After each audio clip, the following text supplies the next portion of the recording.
I'm Tokuji Miyasaka. I'm a 17-year-old violinist from Pullman, Washington. I'll be playing the Brahms Concerto First Movement for you today with Yandi Chen. And this piece is really one of the great works for violin. Brahms drew a lot of inspiration from my personal favorite piece, the Beethoven Violin Concerto here.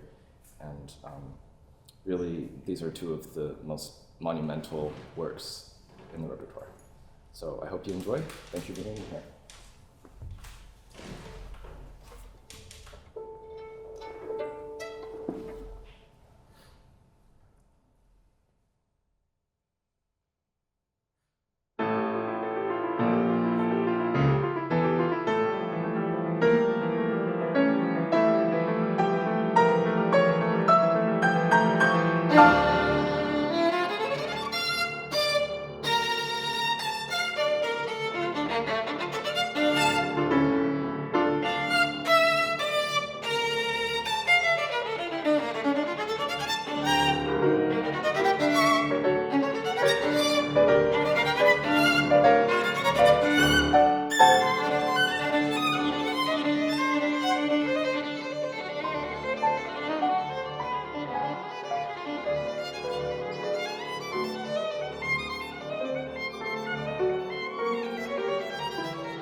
Okay, wonderful, Tokuji. Did I pronounce that right?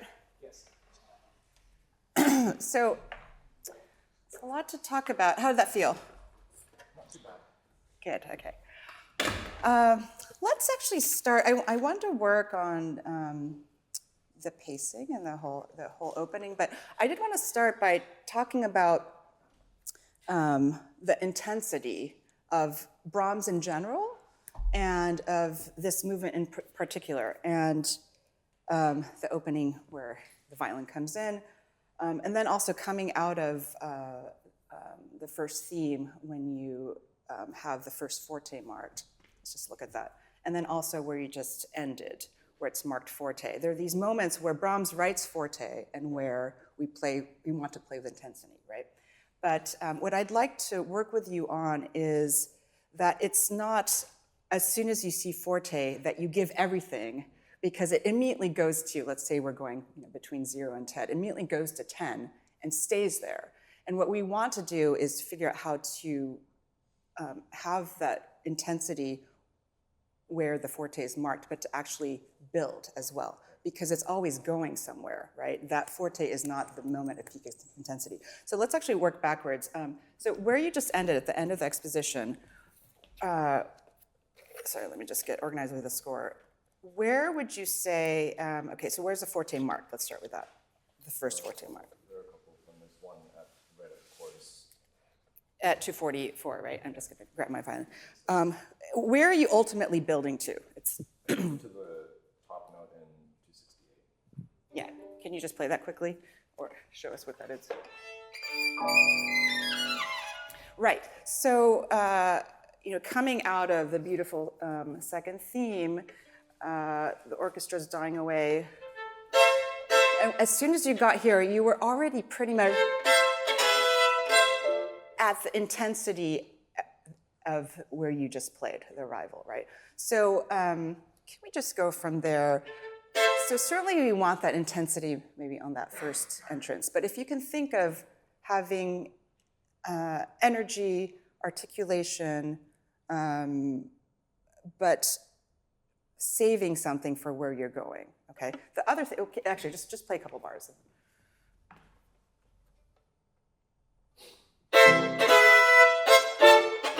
Okay, let's just, 2 bars, okay. Now, what did Brahms write on the second bar? Sorry, on the first bar on the second beat? Yes, do you, right now, it sounds very equal, the intensity you're getting, dum, ba-dum, bum, bum, ba-pum. So can you shape a little more to there? The beat one is important, but the shape of will already give it some of, it won't be so immediately incredibly intense. Okay, just a little more shaping. Dum, ba-dum, ba-dum.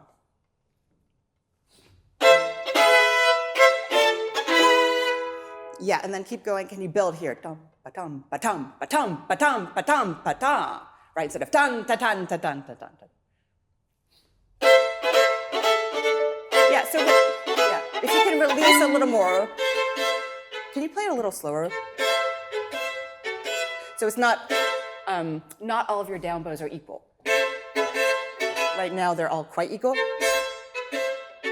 If you can think of stepping back a little bit and then building. Good. Right away from the second beat. So, right?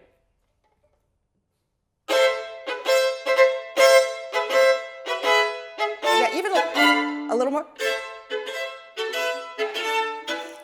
So it's really dum ba dum ba ba. In practice, it shouldn't be so obvious, but I just want to exaggerate a little bit. Good.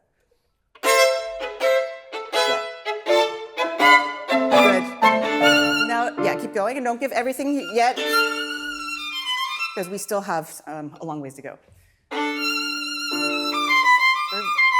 Now, more, right? And now we're building again. Yeah, you don't have to back up as much. Good, keep going.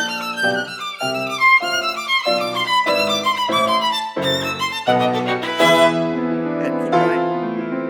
And here again, the energy you gave here, but you have to leave room for.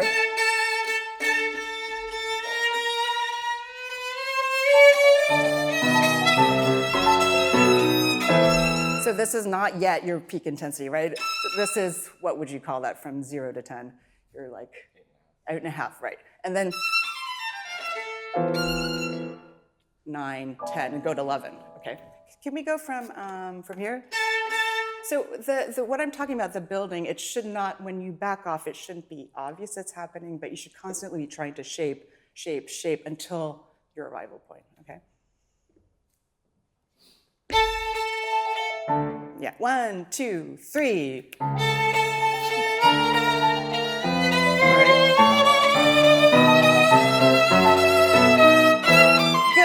Good. So already, I would say that you were already at 9.5 there. So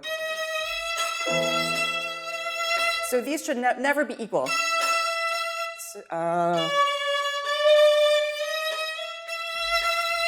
Okay, so constant shaping. Can we try it one more time? Does this make sense, what I'm saying? Yeah, okay. Keep building, keep building. To shape, to here.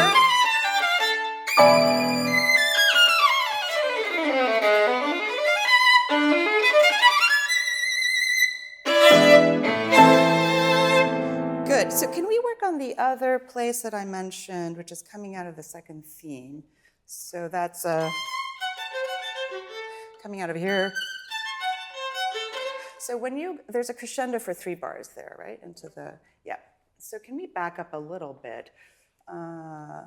Here, when you get to here, it was so incredibly intense what you did here, and I love the intensity, but I felt like there was nowhere to go, right? And it was as if suddenly you had entered a conversation that was, very calm, and then suddenly you started shouting right away, right? So you want to build up that kind of intensity.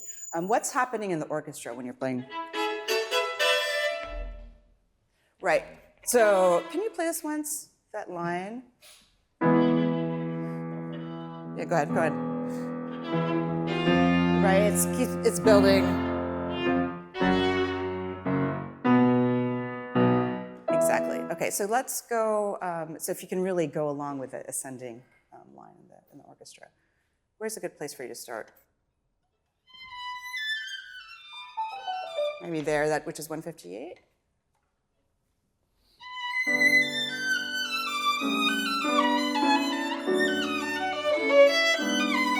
Yeah, I know we're starting out of context, but I think this is already too intense, right? We're still in the dolce, very sweet singing. Good. Now the crescendo starts. Now shape to there. Yeah, good. Yeah, good. So I love the direction you gave there. Now here, those were all too equal to me. Okay, so if you can feel it more in the structure of 3, so bum bum bum bum bum bum bum bum bum. Does that make sense? Instead of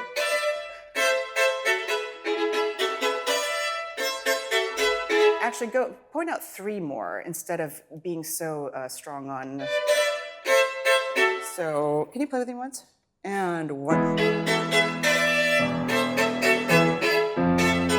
Does that make sense? So I'm pointing out, I'm going along with the orchestra line there. Okay, let's go right on it. 3, 1, 2, 3, 1, 2, 3, 1. Okay, now let's play that one more time, and if you can try building intensity all the way to, and then it starts over again. And then we build again the intensity, okay? So just as we did in the end, right? You're gonna go all the way to the end of that phrase. Yeah. More time. 3, 1. A little less on these strokes. Right. Leave room for it. Now start over again. Bum, bum, bum.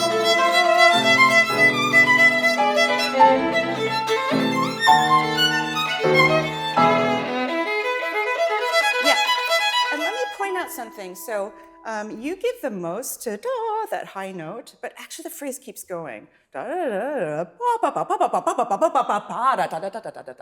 Okay, so can we do that one more time from maybe 172? So yes, it's the high note, but and the crescendo goes there, but the phrase keeps going. Okay, 172, the end of this phrase.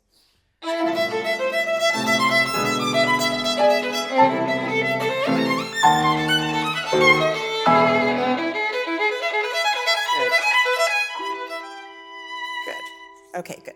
Okay, now let's go. Yeah, we have to. Let's go to the opening. Now, tell me, once you get to ba da da da, which is here, what are you thinking about, or what are you focusing on? Where's your? I'd like to be able to say that I'm focusing on shaping it to the triplets, but I'm The thinking triplets, here to here. But Okay. honestly, I'm more thinking about making sure I don't play that steadily. Okay. So say that again one more time. I've been told a lot that it needs to be almost perfectly in rhythm, or that it can't deviate from the beat, and I think that's probably preoccupying me. So you're trying to play evenly? Okay. So this is an important point when we're, what we're focusing on when we're playing, right? And in this instance, I think you should be listening to the orchestra, or in this case, right, this line. Now, do you know where you were relative to the melodic line? Were you with it? Were you behind? Were you ahead? I would guess that I tend to be ahead. Yes, yeah. So it's, when the violin comes in, how would you describe that, just in musical terms? It's pretty glorious right there. The violin entrance. No, here. It's dark. It's dark, it's D minor, it's explosive, right? And then it's glorious here. Now, and what is happening? What are you doing in this whole passage? What's the musical function? The intensity down to the theme. Exactly. Now, I know because it's very busy and there's a lot of notes that you're trying to play steadily, can you think of it more lyrically? And if you were to think of it more lyrically, even though it's a lot of arpeggiated notes and so on, then it might enable you to sit in the pocket of the melodic line. So I think that should be, you know the notes, you have the coordination down. And in terms of also channeling all the adrenaline that comes with this, I think if your ear is really attuned on bringing in each orchestral instrument, because that was where it seemed like I wasn't sure that you were always thinking of what melodic line is starting, who's coming in, and kind of playing with them, even though when you're playing with the orchestra, you're going to have your back to them. But just as in chamber music, where you'd kind of, if the second violin or the cello has a line, where you'd lean into bringing them in, okay? So, yeah, let's start there, actually. Is that funny, or do you want to start at the very beginning? That's fine. Okay, so we're going to go, yeah. So what is the first instrument that comes in? It's the timpani is doing a roll the whole time. Oh, the melodic material. Yeah. Oboe. I just know that it's a wind. Yeah, oboe. So if you can just imagine, okay, spatially, the oboe's behind you, just kind of bringing in the oboe, and I'm going to play the oboe part with you, okay?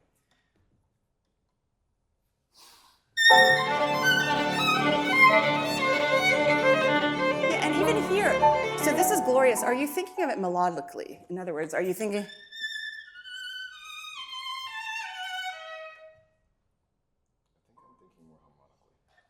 Harmonically, okay. But can you bring out those melodic lines too? Because that's what's going to set up that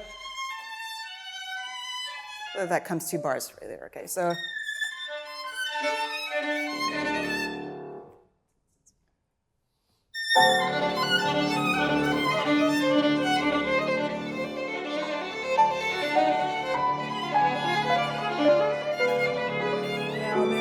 Now this is clarinets.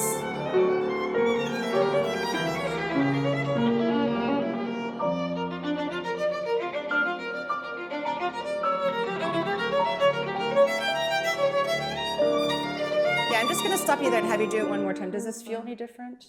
If you can think of really filling out the melodic line, you're already, of course it's easier when you play it a second time. Can you go back and do it one more time? And really think of, there's a flow to it, of course, but think of filling out the melodic line, okay?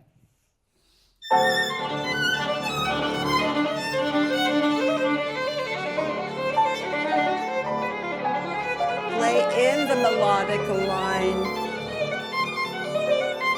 Here's the clarinets. Right? Flutes.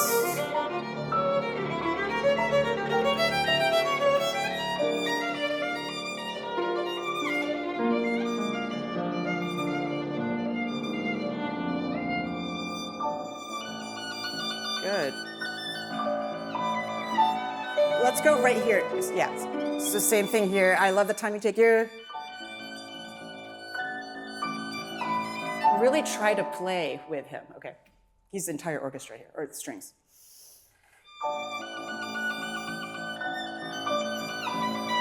Sing through this as if you're playing quarter notes.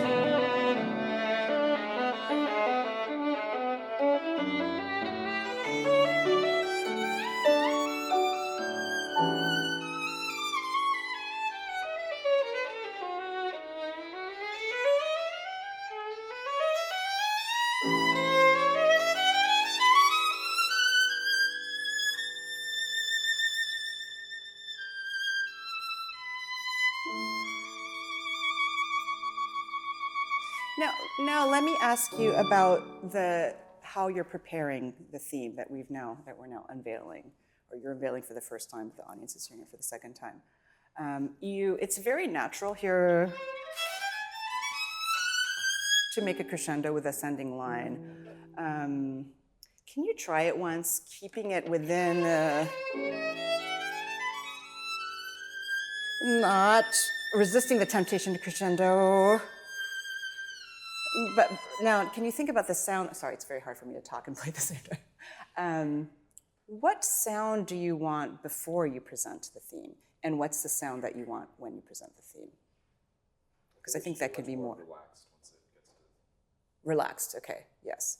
Can you keep the dynamic more suppressed, but keep a little more tension in your sound? Does that make sense? So not relaxed. Right now you're floating quite a bit. Until you resolve. So why don't we go from, actually let's go back to, we have a few minutes left. Yeah.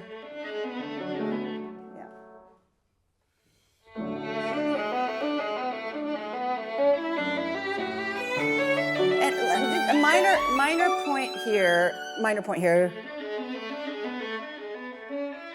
The orchestra changes on 3, maybe not so much of an emphasis on 2, beat 2. Yeah. I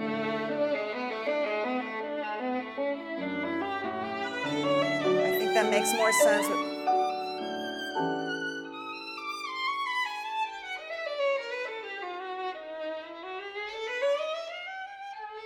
Now keep us, you're ascending, but keep us in this pianissimo, but still with tension in the sound.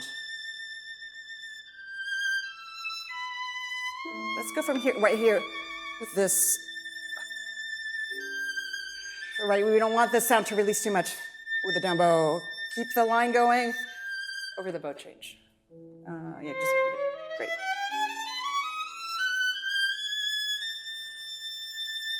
Connect.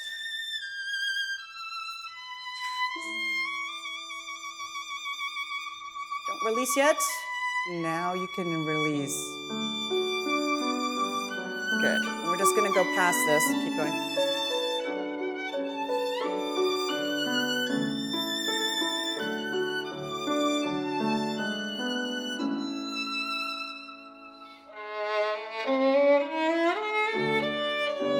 Good. And just right here. So what happens here?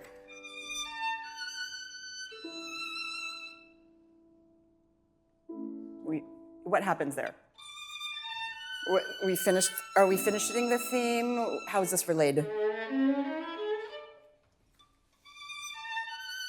I feel like you can let the end of this statement of the theme breathe, and then start exploring. Okay, can you just finish the theme? It felt quite connected to me.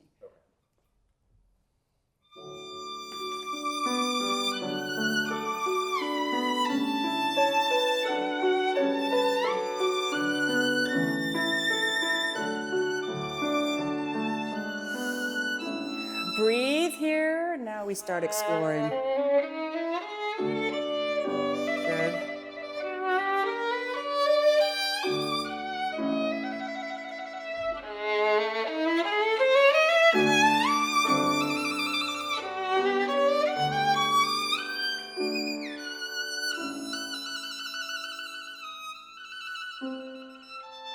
And we're just going to get out of this to build the next section that we worked on. Okay, keep going. Listen to the orchestra's line. Da, da, da.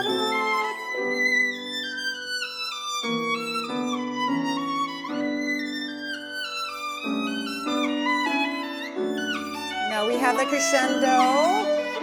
Build intensity. But think about where you're going, not too strong. Release. Better. Less. Not too much here yet. Start over again. Good.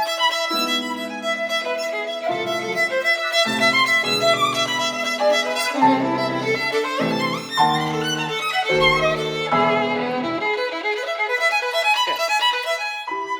And we'll have to stop there. So the sort of large point I wanted to make here is that in a lot of the music we play, but certainly Dvorak, Brahms, you see piano, forte, like repeated fortes. And it's up to us, it's our job as interpreters to, it's all relative, right? Forte is not one thing. And it depends, and often when Brahms marks forte, it's still, the music is still going somewhere. And so we want to bring intensity to the forte, or figure out what did he mean by that forte in that particular context. And, not just give away everything at once just because it's marked forte at that particular point. It's all about, building very large scale structures. And this is certainly a very big structure. Was someone working on the C minor quartet? Brahms C minor quartet? You were, okay. And it's similar, in his chamber music of, you don't want to give everything all at once because like that piece, for example, is so intense. And if everything is at the same degree of intensity, it's difficult to keep listening actually, right? Because it's just as when we speak, we modulate our tone all the time, right? So that's the same thing you want to do with, also I mentioned pianos, of how you're coming away from pianos, which you did very nicely in the wind down to the first theme. All right, thank you so much. So now we have